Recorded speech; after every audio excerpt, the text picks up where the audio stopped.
Hello, and welcome back to the Dark Mod. William Steele 3. Cleighmoor, something like that. Anyways, we have looked around. It is time to get out of the kitchen, out of the armory, which was actually the kitchen for some reason. Not going in there, so we left a mess. They drank a medicinal potion. Sounds bad.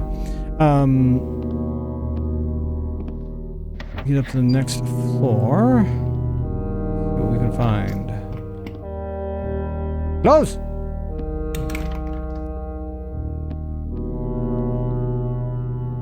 Alright, I wonder what's up here. Ah, it just gets me over here. It's outside.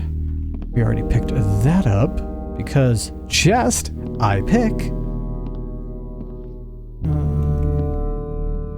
Needs a down star. Actually, did I? Oh yeah, the lobby. Let's not go to the lobby this time, shall we? Ooh, I found another body dump. Are too many loose boxes. Somebody's gonna have to come through here and clean them all up. Crap, can't knock him out. Actually, I can, but would you? Did I see something? No, you didn't. I like picked up two things. That's a lot of keys. It wasn't a note. A slow match. I think it might have been a slow match. Of all things. Hi, you had fun down there. Oh, wait, yeah, I might have... How did I pick up an arrow? More loose boxes.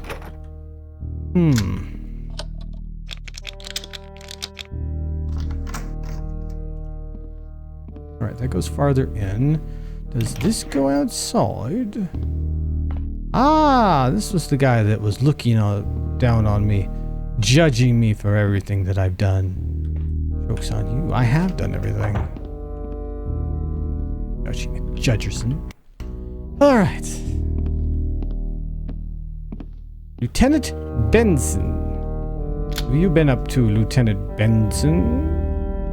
I have your key. Lock key. Key pick locked you. Got it. Picked the lock, but I have decided not to. You're lucky. Ooh, keys. Records room, another one, and evidence room key. Well. Alright. Lieutenant, the watch picked up Lord Yancey tonight for public drunkenness. He's sleeping it off downstairs. As a favorite of the Emperor, he should know better than to keep doing this. Favorite or not, he's got to be the stupidest lord in the city. We moved a bed in for him. I know it's against policy, but after all, he's a peer of the realm. I entered his name in the inmate ledger in the front lobby. Sergeant Smith. My snitch says Warden Fielder was behind the theft at Commerce Bank. I already had suspicions about Fielder since valuable items have been gone missing recently from the evidence room, and he and I are the only ones with keys. I heard a rumor that Fielder's got a secret room connected to his office. I borrowed a measuring stick from maintenance and will be making a scaled drawing of the area. If there's a space that's unaccounted for, it'll give me a clue where to look. If I can prove Fielder's been lifting things from the evidence room or had something to do with the bank job, we'll be needing a new warden. That would be most convenient. You little snitch. Let's see. No, it's not that one. Don't. No. You're no. That very sharp sword. No. Find evidence that the warden has done something illegal and leave it on Lieutenant Benson's desk. Just because we want to get rid of him? I mean, we don't really need another reason. Lieutenant, we finished removing what's left of Stever from the Cell 7, or from Cell 7, not the Cell 7. We don't know how he got his hands on explosives. Maintenance will be repairing the cell over the next few days, so I've marked it as being repaired in the inmate ledger in the front lobby. Sergeant Smithson. Oh, where did he get the explosives? I don't know. The guy that you brought in for explosives right next to him? So the murderer died.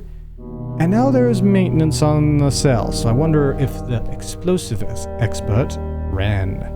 Note to self. See if the warden will let you take the Cleighmoor overview book from the records room. After briefly skimming it, it looks like something Nell could reference for her school paper. Also, remember to find the key to the well. Lost it somewhere. Well, okay, we're not doing that again. Anything in your armor there, buddy? No? Well, that's just too bad, isn't it? Open another way, please. Oh, it is the privy. I wasn't sure at first. At least it's nice and clean, but it doesn't look like there's a bucket down there, so accidents are gonna happen. Alright, evidence. Actually,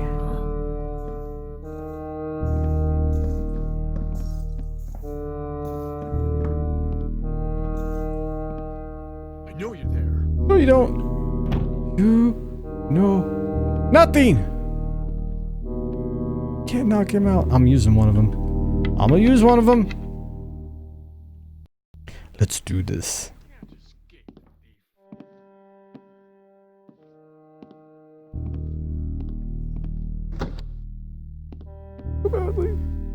Surrender or die, villain. How about no? No, that's not gonna happen. No. No. See, what's going? Huh? Oh, I thought I heard somebody open a door. What's gonna happen is Lieutenant Benson's gonna find Nosta nosing around in here. Oh. I'm trying to get to your butt. Norster, you're being difficult. Stop being difficult. Yeah, it was an arrow that I grabbed last time. I was wondering. Okay. Let's save and then we'll close the other door. I'm snooping here. Thank you very much. Anyways, like I was saying, I have the evidence room key. Finally. When we're fooling around, we can find out what happened to our parents. Hopefully. Lieutenant Benson. First, read the evidence sent over today from Captain Marston at Watch Station 13 regarding a series of murders in his district. Then mount an investigation into those murders. You know the routine. Do not discuss any results with Marston, or his men. It's possible these murderers are related to a similar string of murders 5 years ago. Look through the records for anything to do with Giles Deacon, Wardenfielder. Ah, so it wasn't completely out of, or it wasn't out of, hello, I heard a voice, out of want to cover it up. They actually seem like they're connected to murders that were already here, and they just pulled rank. Ah, the report. The West District murders, Lieutenant Benson. I don't remember Benson's voice from the last level. Sorry. After interviewing people in the West District, you guys hear that, right? It sounds like the crimes could be the work of one Giles Deacon. Though he has never been convicted of anything, he has a certain reputation among the city's lowlife. Wait, no, Lieutenant Benson's here. Whatever. Deacon has earned the nickname Ghost, as it claimed he can slip in and out of places undetected. Deacon was questioned 5 years ago by then Lieutenant Marston about a string of murders in the West District that were eerily similar to the current murders. He was released after a dozen friends gave him alibis, placing him at several card games and bear fights at the time of the murders. No other suspects were questioned, and no one was ever convicted of those crimes. After putting word on the street that I was interested in Deacon's current whereabouts, I received a tip that he's holed up in the The Barrens. I literally see the W there, but my mind can't see it for some reason. In the Warrens, the flooded quarantine section of the city and the docks. The Warrens is a dangerous place. Trying to rewrite as I go. My men and I will have to be careful bringing Deacon in for questioning. I'm nothing if not a professional. Alright, we found a clue that will get us closer to our parents' murderer. Technically, all I need to do is find and read my father's journal. We're gonna do more than that. We're gonna do more than that. First things first, we're gonna take everything we can from here. Okay? This shelf contains items stolen from Commerce Bank. They will be returned to the bank as soon as the case is closed. I mean, they might after I sell them. This shelf contains items removed from the home of Septimus and Anna Steele after their murder. Oh, so this is all mine anyway. They will be returned to any living relatives as soon as the case is closed. Yeah, I think I'll just take those back. What did I just do? Oh, I guess that was another one. There we go. I did not know that that was one of the things I was trying to do. More gas arrows? Jeebus. Definitely generous with the gas.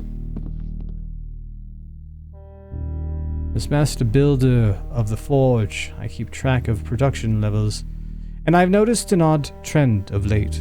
Gold and silver donations to the church are melted down in the forge and used to make religious objects, which are then shipped to the builder churches around Bridgeport, Braden, Glenham, and Eastport. Lately, donations have increased fourfold, and instead of increasing our production of crosses and statues, Bishop Barrow has added quota as for bullion and coins, which have no religious value. Why melt the donations if they're only going to be made into new coins and bars? Something's wrong. Bishop Barrow raised the quota as for bullion and coins and lowered the quote as for religious items. Non-religious items have become the lion's share of the forge production. The production of religious items has fallen to a new low, and a discreet discussion with the visiting priest revealed that the outlying churches are receiving none of the new coins and bullion. I asked the priest not to discuss the matter with Bishop Barrow for now. Where are the coins and bullion being sent? I came upon Father Samuel, the church proctor, as we were crossing the cloister today. I decided to ask him about the production quota changes. But just then, Brother Balefoot ran up to us with the news that a small fracture had appeared in the side of the forge. I turned to Father Samuel and said that we would need to shut down for repairs. Samuel told us there was no time for that we needed to keep the forge operating and meet our monthly quota. Then he turned and walked away. Odd. Today, Anna asked how much longer I would be continuing working at the builder compound. We've saved enough coin to leave the city, but I told her I needed time to pick and train my replacement. She's eager to retire to Eastport, closer to her family. I too am ready. I have been forge master for far too long, and I don't like the new production quotas. My workers are beginning to make small mistakes. They're exhausted. The forge crack has not grown in size. Thank God for small blessings. I met with Bishop Barrow today. It did not go well. He listened quietly to my concerns about the quotas, the cracked forge, and my workers. He simply replied that we must keep production up, and the workers should wrap themselves in the glory of doing the church's work. That should be sufficient to stave off weariness, and God would keep the crack small and not let it grow and endanger those working the forge. I told him I was leaving in a month and recommended that Brother Baleford take over my role. He agreed. It was only as I was leaving his office that I realized he had not replied to my questions about the quota changes. There was a fearful murder in the district last night. Lord Barrist had his throat cut. The watch has put more men on the streets, but Anna is scared to death. Can't leave soon enough. Something is very, very wrong. Because of Bishop Bureau's behavior, I've come to suspect that he's involved in something underhanded. The religious statues and crosses we used to make are almost an afterthought now. This makes no sense to me, but Bishop Bureau insists that this is what we need to do. Perhaps I need to visit the Builder's Patriarch and tell him of my concerns. 2 more murders in our district last night. Anna is pressing me to leave Bridgeport as quickly as possible.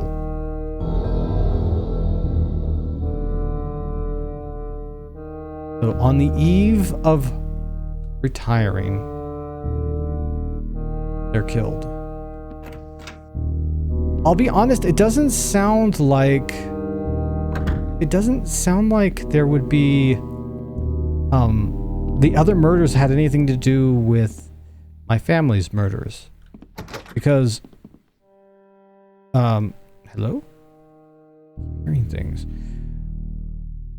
Because unless they're somehow connected to the church, I really don't see that happening.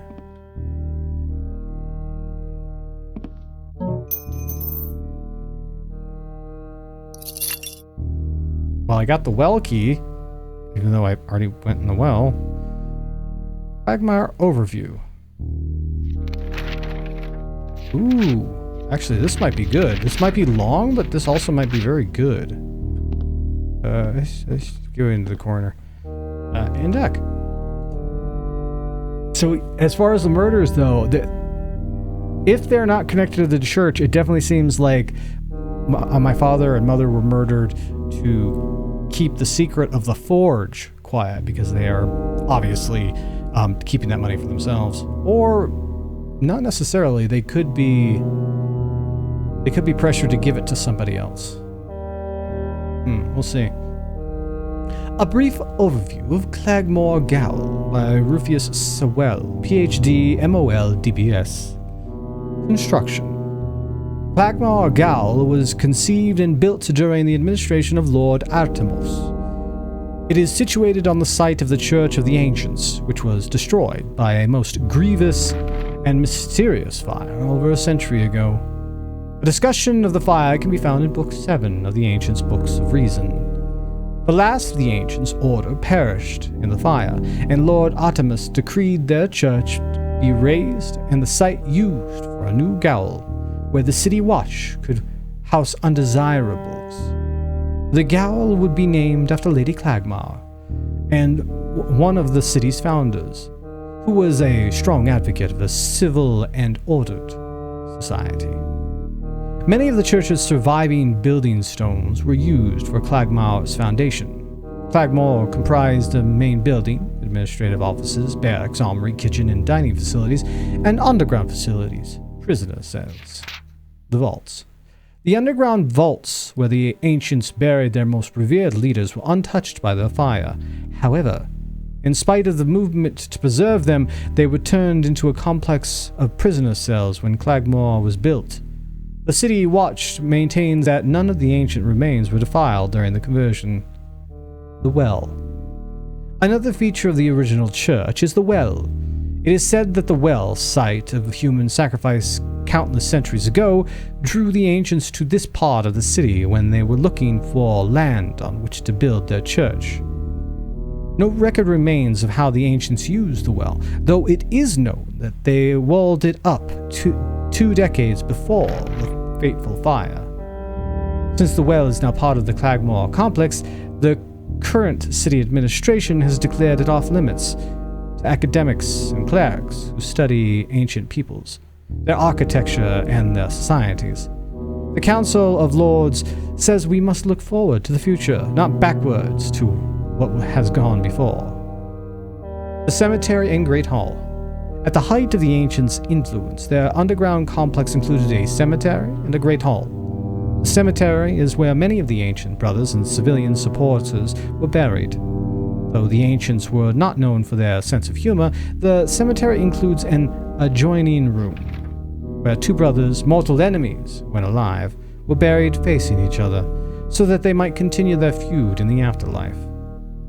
Their great hall is where the ancients held their funeral fates? I've never seen that word. Wow. Around the time the well was sealed, the ancients were rumored to have moved the great hall into the realm of magic. Stories began to circulate that the only way to visit the great hall was in one's dreams. This may explain why the location of its entrance remains a mystery to this day.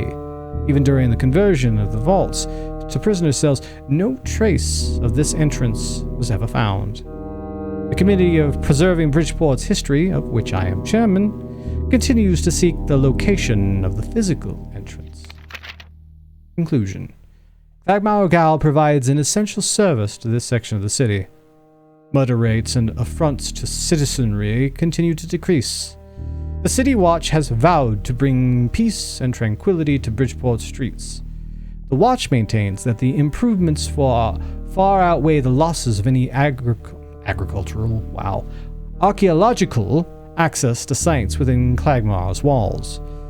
The Committee for Preserving Bridgeport's History disagrees, and will continue to petition the city government and Cleighmoor's warden for such access. We have a strong case, given our discovery of what appears to be ancient architecture beneath the city sewer near Cleighmoor. Imagine the historical impact if we could uncover the Great Hall. Knowledge of the ancients' way of life should not remain buried forever beneath the city. I mean, as long as you don't dig up the well. I found it all on my own. I didn't even need some fancy documents. So I can actually give that to the guy that's outside walking around. Because he is... I don't know if he's the guy that just wrote that book, but he very much is... Wrong button. He very much is wrong button. He very much is one of the archaeologists? Warden Fielder. Man, my brain stopped working. Don't know if I have Warden Fielders. It doesn't look like it. Is there any ones that aren't really named? Not really. Can I just pick the lock, perhaps? I can! So all that stuff I went through didn't matter. I could have just picked the damn lock. Alright, so... Yeah, this is... Yeah, there's a secret room in here. Definitely. Gotta be behind here. Oh, thank you. Don't know why it's perched there. Probably to draw your eye there. Presented to William Fielder, Warden of Cleighmoor Gaol, for exceeding expectations in the matter of internment and execution of undesirable persons. From Lord Mayor of Bridgeport. Cannot read that name. Right, a third records room key. Man, the second ever... They really wanted you to get into those. Sir, new cell doors now installed. The incident involving the lockpicks won't be repeated. New doors cannot be picked and require keys. Given the level of intelligence among the gods, a single master key will open every cell. Well, that's good. I just have to find that... Do I already have the key? I just have to find that key. Don't bother dusting this desk. I will take care of it myself. And keep your chairwoman hands off my certificate from the Lord Mayor. I've been finding fingerprints on it lately. Charwoman? Carwoman? Whatever. I guess that's another term for...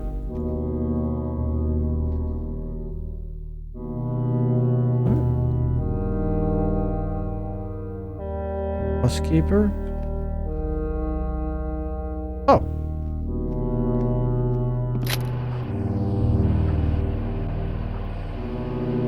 Hello?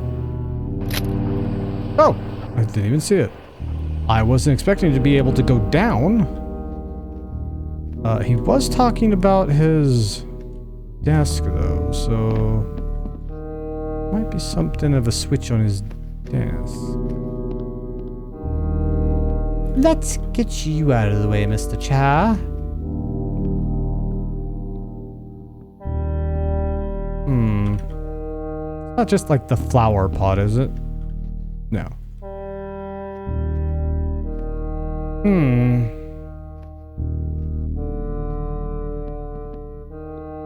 I'm confused. Can't... that's weird. Can only sometimes lean forward.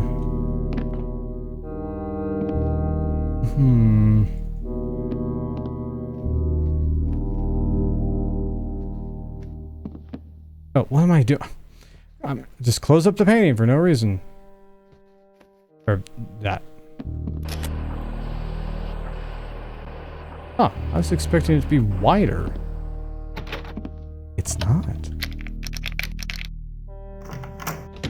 I guess that's not as obvious as I thought it would be. So the cell doors downstairs can't be picked. I wonder if there's anything important down there. Are the warden's journal? We have some evidence now, don't we? Installed Clarice in an apartment near the docks. It's not the best part of town, but I can't have her running into my wife. Gizella? Sure. It's going to cost some coin, but I'll manage somehow. I'll use my secret exit to the vacant house on Bank Street when I need to see her. My darling Gazelle wants to add a room to the house. Our neighbors are jammed up against us on both sides. What are we supposed to do? Knock down their houses? I suppose we could add another story, but that's expensive. And worse yet, she wants the new room for her mother. I can't imagine living under the same roof with both of them. Clarice is more demanding of late. I may need to cut her loose and find someone else. Maybe it was the wine, but Clarice is more fashionable lately. She's talked about moving to another city and starting a new life. Again, probably just the wine talking. Gazelle won't shut up about the house. Clarice offer is sounding better and better and might just be the answer. Also been thinking about the evidence room of late. Some of this stuff's worth a fair bit of coin. And it's been awaiting trial for years. Shame. It's just sitting around, doing no one any good. Maybe I'll take some out and admire it for a while, before putting it back. No one's noticed anything missing from the ER. Maybe I should fence it, which would help with my coin problem. I could use Tom Grady, a blacksmith by day and thieves' accountant by night. It's a lot, but I'll need more to keep Clarice happy. That bloodsucker Goodweather at the Commerce Banks wants to foreclose on my house. Who does he think keeps the thieves off his doorstep?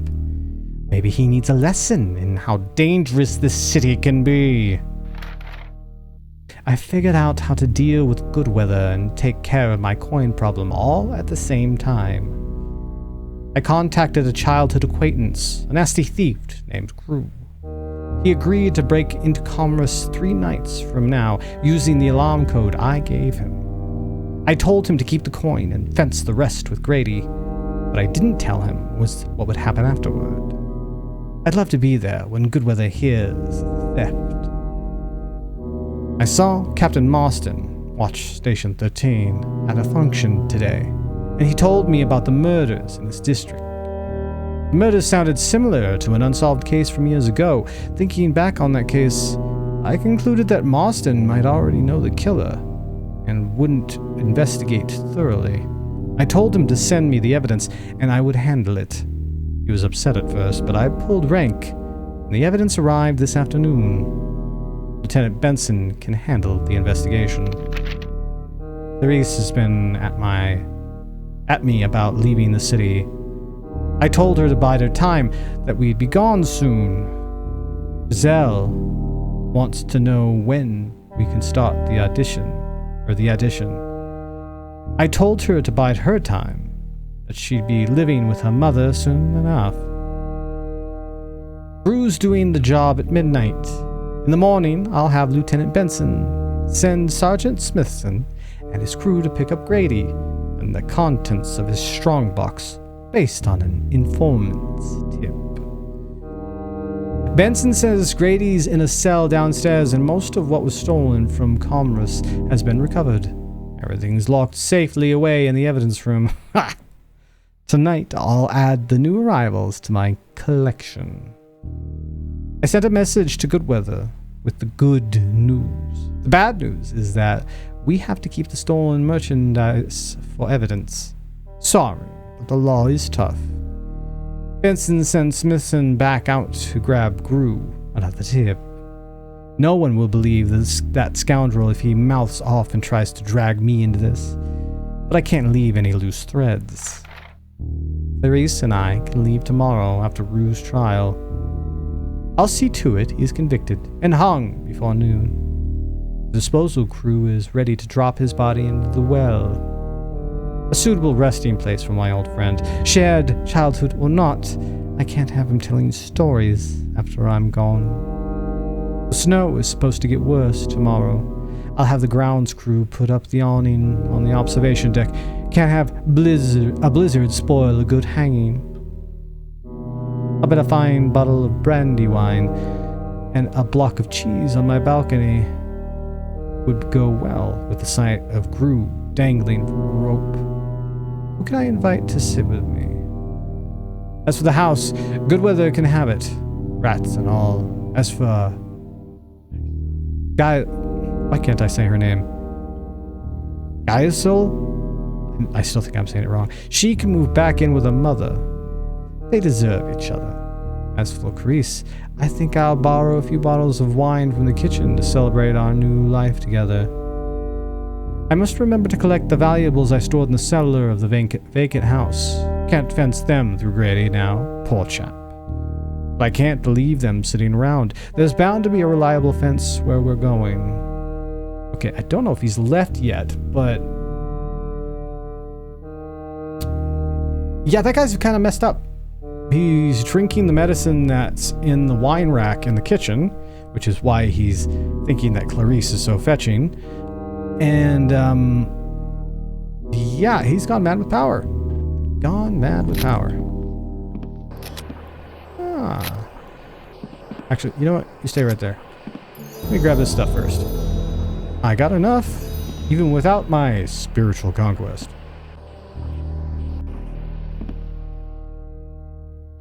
Might be better if it was on my floor and before I trip and fall. Anyways, we've got these to read and then down we go. So, I'm going to leave it here and hopefully you guys are enjoying this so far because I am! It's actually very good. I'm really getting into it, especially the writing. I've never really read that many long notes before. I normally thumb through them, that's too many, and then I leave. Because it's just too much. But this is far too interesting. But anyways, hopefully you enjoyed my nonsense. If you did, a like, comment, subscribing, and hitting that bell icon would be greatly appreciated. This has been Boylag, signing off. You can... oh god! Close the damn door, please. Oh god, it scared the crap out of me. Wasn't expecting that. Come in. I mean, don't come in.